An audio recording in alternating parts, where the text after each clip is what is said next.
ഇനി ഇടുക്കിയിലേക്ക് പോവുകയാണ്. ജോസൽ സെബാസ്റ്റ്യൻ വിവരങ്ങളുമായി ചേരുന്നുണ്ട്. ജോസിൽ, ഇടുക്കി ജില്ലയിലെ മഴയുടെ സാഹചര്യം എങ്ങനെയാണ്?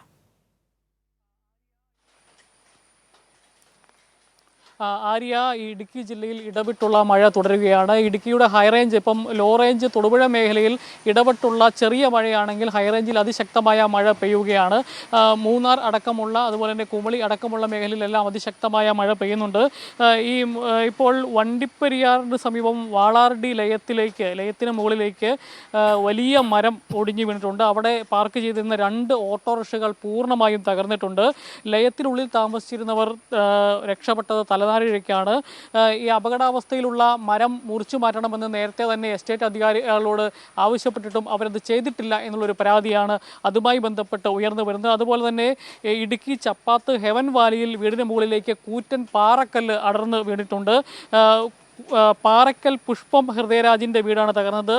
പുഷ്പവും മകനും ഭാര്യയും 2 കുട്ടികളുമാണ് അവിടെ താമസിച്ചിരുന്നത്. അവരും അത്ഭുതകരമായിട്ടാണ് രക്ഷപ്പെട്ടത്. അങ്ങനെ ഇടുക്കിയുടെ വിവിധ ഭാഗങ്ങളിൽ 100 കണക്കിന് മരം വീണ് അപകടങ്ങൾ ഉണ്ടായിട്ടുണ്ട്. മരം വീണ് ഇലക്ട്രിക് ലൈനുകൾ KSEBിക്ക് കനത്ത നഷ്ടമാണ് ഉണ്ടായിരിക്കുന്നത്. ഇടുക്കിയുടെ പല മേഖലകളിലും ഇപ്പോൾ ടൗൺ ഏരിയയിൽ ഒഴിച്ച് മറ്റുള്ള മേഖലയിലൊന്നും വൈദ്യുതി ഇല്ല എന്നുള്ളൊരു വലിയ പ്രതിസന്ധി തന്നെയാണ്.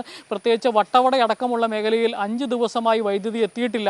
തുടർച്ചയായി ഈ മഴയ്ക്കൊപ്പം വലിയ മരങ്ങൾ കടപുഴകി വീഴുന്ന കാറ്റ് വീശുകയും വലിയ മരങ്ങൾ കടപുഴകി വീഴുകയും വൈദ്യുതി തകരാറിലാകുകയും ചെയ്യുന്ന ഒരു സാഹചര്യം നിലവിലുണ്ട്. ഇടുക്കി ജില്ലയിൽ പ്രധാനമായും 3 ഡാമുകളാണ് ഇപ്പോൾ തുറന്നിരിക്കുന്നത്. ഒന്ന് കല്ലാർകുട്ടി, മലങ്കര, പാബ്ല അണക്കെട്ടുകളാണ് തുറന്നിരിക്കുന്നത്. 2ഉം 3ഉം ചെറിയ ഡാമുകളാണ്.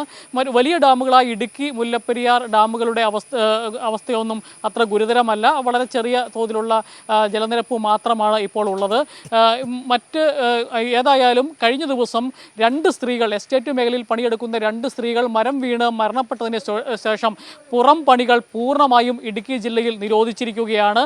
പ്രത്യേകിച്ച് തൊഴിലുറപ്പ് പോലെയുള്ള അതുപോലെ എസ്റ്റേറ്റ് മേഖലയിലുള്ള തൊഴിലുകളെല്ലാം പുറം പണികളെല്ലാം നിരോധിച്ചിരിക്കുകയാണ്. അത്തരത്തിൽ പണിയെടുപ്പിക്കുന്ന ആളുകൾക്കെതിരെ, ഏജൻസികൾക്കെതിരെ, വ്യക്തികൾക്കെതിരെ നിയമ നടപടി സ്വീകരിക്കും എന്നും കളക്ടർ വ്യക്തമാക്കിയിട്ടുണ്ട്. ഏതായാലും കനത്ത ജാഗ്രതയിൽ തന്നെയാണ് ജില്ലാ ഭരണകൂടം മുമ്പോട്ട് പോകുന്നത്. NDRFിൻ്റെ ഒരു സംഘം തന്നെ ഇടുക്കി പൈനാവിൽ വന്ന് ക്യാമ്പ് ചെയ്യുന്നുണ്ട്.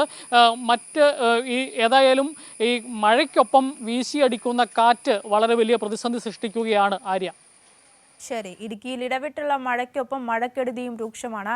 ജോസൽ സെബാസ്റ്റ്യനാണ് ഇടുക്കിയിലെ വിവരങ്ങൾ നൽകിയത്.